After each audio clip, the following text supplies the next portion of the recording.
That is scary but true. I'm just saying. Also, it's like the #1 killer of people in the U.S., I think. Okay. All right. Lecture 1.1. You might have thought that that was a lecture we just did. It wasn't. It doesn't have a number. Not a lecture. I'll call it 1.0. But 1.1, that was just the introduction to the chapter. So 1.1 is just a really short lecture on mostly terminology, but also kind of framing how we're going to be doing the rest of this chapter. So it's called Characteristic Transient Response. The system's characteristic responses are responses to specific forcing functions called singularity functions. Woo! Singularity functions. That's better.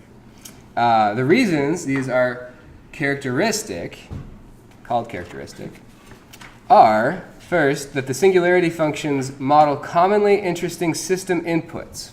For example, a sudden change in the input. And so they can be said to characterize an input. Okay? So that's one of the reasons why they're called characteristic responses. Second, the ways in which the system responds to these specific functions reveal aspects of the system. For example, how quickly it responds. So these responses can be said to characterize systems as well. So they characterize inputs and they characterize systems, and so that's why we call these characteristic responses. Another point that I'd like to make on this is that we might say, oh, well, we know how to solve this. So like, why do we even worry about it? Like if we have a first order system, second order system, we can solve for the response. So why bother to characterize them? Why come up with like qualitative descriptions of them? And I think that the primary reason is that we care about how our system performs at the end of the day. So we might not. We might do some simulations. We might model a system we're designing, and we might do a simulation or even solve for what the response should be, given our mathematical model. But that model is actually often most useful to characterize aspects of that response or of that system. And so we might want to have performance requirements for the system, like it comes from an initial value to a new steady state value in less than 5 seconds or something like that. Our characterizations of these systems give us access to that sort of understanding of systems. Instead of saying, well, the answer is this function, that's great, and you could plot it, but that doesn't always tell you everything you want to know about it, about the system. So having ways to characterize the system is important. And first and second order, like I said, understanding those kind of allows you to understand higher order systems as well, which is nice. Now, one may object that equation 1.1b, so going back up here, going back to the other tab. Watch me remember, keyboard shortcuts, all right. I pretty much just entertain myself. That's pretty much what I do up here. So 1.1b was this equation here. So this was the forcing function, right? So one might object that equation 1.1b shows that a forcing function needn't look anything like an input due to its being composed of a sum of scaled copies of the input and its derivatives, right? So the input is u, the forcing function is f. These are distinct things, although they are related in exactly this way. So you might come back here and say, okay, why do we care about putting in these certain forcing functions when really we aren't putting in forcing functions to systems, we're putting in inputs to the system. Like if you have a voltage input to a system or a force input to a system, that's u, right?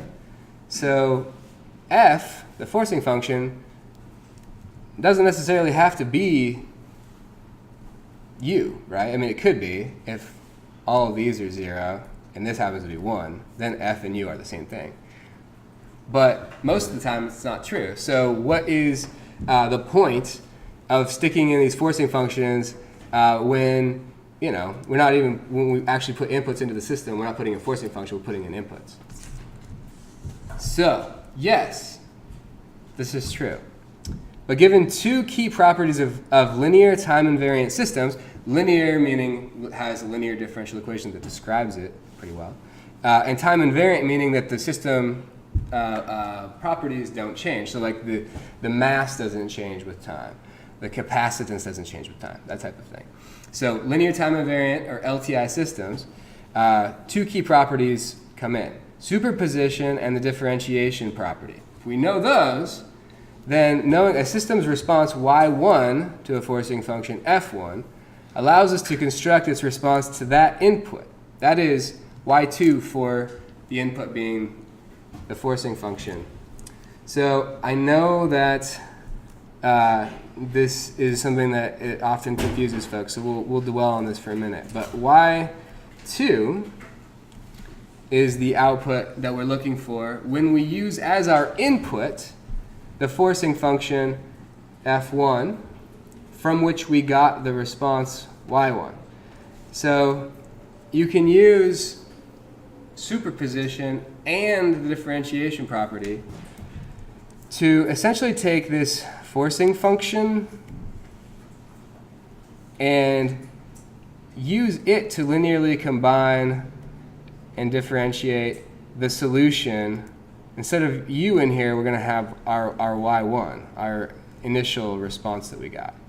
So we'll essentially be rewriting that formula. So bm and then dy1 n dt, or sorry, d n, nth derivative of y1. Yeah. Hopefully you don't write in pen. You're in trouble. And it's m, but that one's easy. Turning an n into an m, you got that. Okay. Plus b sub m minus 1, and then dm minus 1, y1, dt m minus 1, plus, and then all the way down to b1, dy1, dt, plus b0, y1. So you might feel a little bit frazzled at this point. Where the hell did this come from? So let's just remember for a second. I'm going to do a little bit of like a short little introduction to superposition. If you are feeling rusty on it, review the last chapter of System Dynamics Volume 1 and the YouTube lecture and all that stuff. Man, I've never taught an old man. I feel a little bit weird, like since I accidentally swear a lot. I'm like trying to be so edited right now, but it's hard. It's hard. Also, YouTube like transcribe, like auto caption stuff, so I feel like you could probably find it way easier. Yeah, but it sucks at that, so don't worry. Oh, that's good. Yeah. So it probably thinks I'm swearing constantly. Yeah, but. it'll just say whatever it wants to say. Okay. So what I'm doing here is I'm saying, okay, if you put, I'm just going to do a little like miniature introduction to superposition. It doesn't everything about superposition, but it's something. So if you put into this system, we're going to just make this block the same system every time. So this block is if you put in u into it and you get y out of it, then if you took the same block, whoa, not doing that. You took the same block and you put in 3 times u into it, you would get out what? 3y. 3y. Okay. We're geniuses. I know. Holy smokes. Actually, that's what this is a hyperlink to. You got Your mind blown. Yes. At least, well, you can't just you ruin it if it's. There you go. yeah. You're supposed to have it on a hotkey. I know, I haven't gotten the hotkey thing working yet. Well, I should. Okay, so, and then also the differentiation property, and so that is not all of superposition, that's part of it. The other thing that you can think of with instead of superposition is the differentiation property, which is very similar. Oops.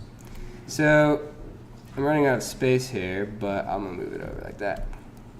So if you put in, same system, you put in u dot, which will in this class mean time derivative of u. Dot means time derivative. If you put in u dot, you get out y dot. Bam. I know. I don't have another mind-blowing thing, but just imagine it. Yeah. So those are superposition and differentiation property. If you combine those, you get this thing. Okay? So that is why when we put in our forcing functions that we're going to do, these sort of special singularity forcing functions as our sort of forcing functions that are characteristic or characterizing of the system, we get something that's useful because we can use the results to compose a more complex result from an input, not just the forcing function. Okay? So we can use superposition to leverage our understanding of simple responses to construct more complex responses. And I think a lot of you understand superposition, but I just want to make sure, because it is something that gives people trouble, so I want to make sure that we cover that again. There are three singularity functions which are now defined as piecewise functions of time. All three of them are piecewise, and they're a little weird, but I think most of the time not too troublesome. So first, the unit impulse or Dirac delta function. Delta, so this is the lowercase delta symbol, Greek symbol, is defined as 0 everywhere except at time equals 0 when it is undefined. And it's another aspect of its definition is it has unity, which unity equals 1. Okay? Unity is 1. Unity as its integral over all time.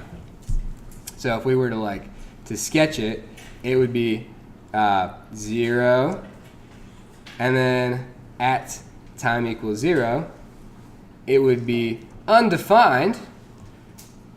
So you could put like a circle there, undefined, and then 0 again forever. We often depict this by drawing an arrow like that.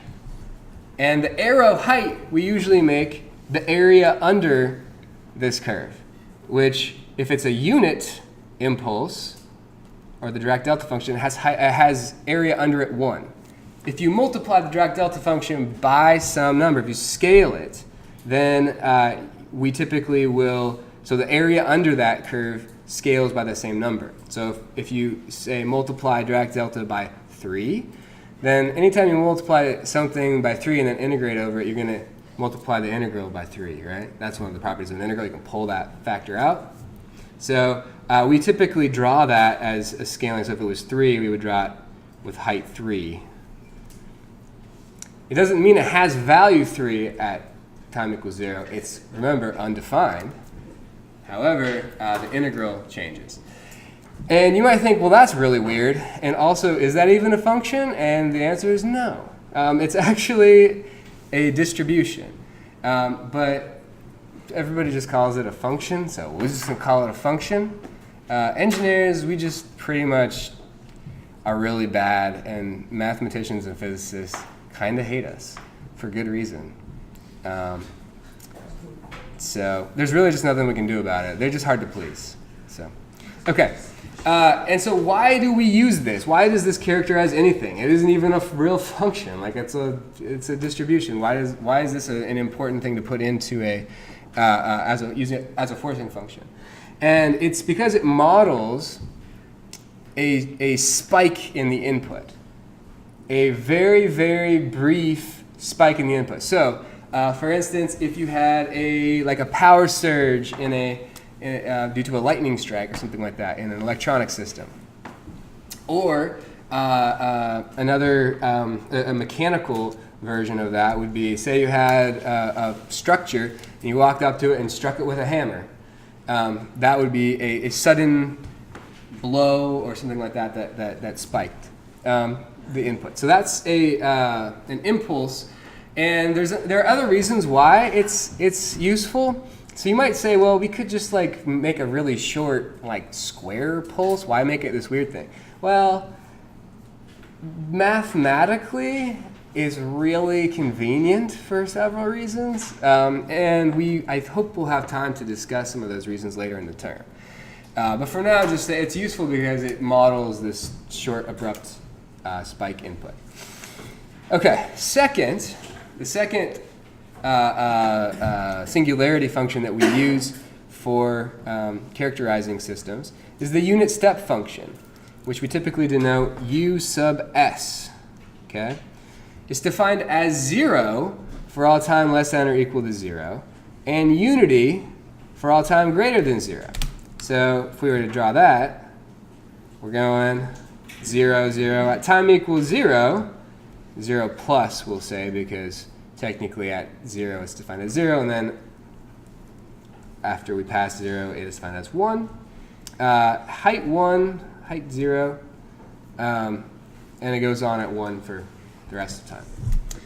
That is the unit step input, and it's used to model sudden changes in the input. So the input, say, was 0, and you suddenly change it a little bit, and it stays steady at that new value. That's a really, really common thing to have happen in real systems, and for that reason and for matters of convenience, it's considered to be the gold standard for characterizing the transient response of a system. So a step input is 99% of the time you're going to see step input, or 95 at least. You need step input to characterize the transient response of a system. Sometimes people will prefer the impulse, but it's a little less intuitive, so we don't often use that. The third function that we use to characterize a system is the unit ramp function, which we typically will denote U sub r. It's defined as 0 for time less than or equal to 0, and t for all time greater than 0. That is, it's linearly increasing with unity slope. So that one, which we drew it, it's 0 until time equals 0, and then it's a unit ramp. So it's linearly increasing with slope 1 thereafter. And so that's used to model a steadily increasing input, and it's probably the least useful of the singularity functions for characterizing transient response. It's actually mostly useful when we get to control, which we're going to get to towards the end of the semester. When we characterize our controller performance, we'll like to use unit ramp sometimes. So it won't be very useful for a little while. Okay. Excellent. So models, yeah. So yeah, and when we scale it, we just scale the rate of change. So if you multiply this by 5, the slope changes by factor of 5. Any questions on characterizing the systems based on these three inputs, the singularity functions? All right.